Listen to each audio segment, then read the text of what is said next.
জুলাই বিপ্লবের পরপরই বৈষম্যবিরোধী ছাত্র আন্দোলনের নেতৃবৃন্দ ভেঙে গুড়িয়ে দেন মহাসড়কের উপর দাঁড়িয়ে থাকায় এই অবৈধ শিশু পার্কটি।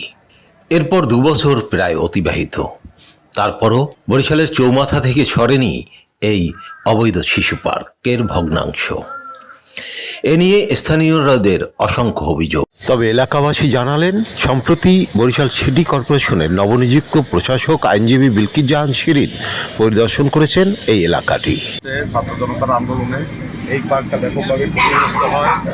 এর আগে সিএনজি রাস্তার উপরে পার্কটা স্থাপন করা হয়েছে, যা জনগণের ভালো থেকে খারাপের দিক দুর্ভোগটা বেশি হয়ে যাচ্ছে। এইখানে উপরে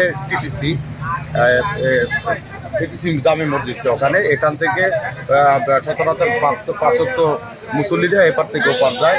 আর প্রতিনিয়ত এখানে রাস্তাটা সংকুচিত হয়ে যাওয়ার কারণে প্রতিনিয়ত অ্যাক্সিডেন্ট হয়, প্রতিনিয়ত। এমনকি 4-5টা মার্ডার ক্লেমও আছে এখানে। তো আমাদের প্রতিবন্ধকতা হচ্ছে আমাদের এই এলাকা থেকে বের হওয়ার সময় এখানে মানে দাঁড়াইয়া অনেকক্ষণ ভাবতে হয়, চিন্তা ভাবনা করতে হয় ওপার কীভাবে যাব। দেন আর কি আমাদের ওপার পার হইতে হয় খুব সচেতনতার সহিত, যা দুর্ঘটনার ঝুঁকি অনেকাংশে বাড়াইয়া তুলতেছে। আর জনজীবনের একটা অস্বস্তি সৃষ্টি হয়েছে।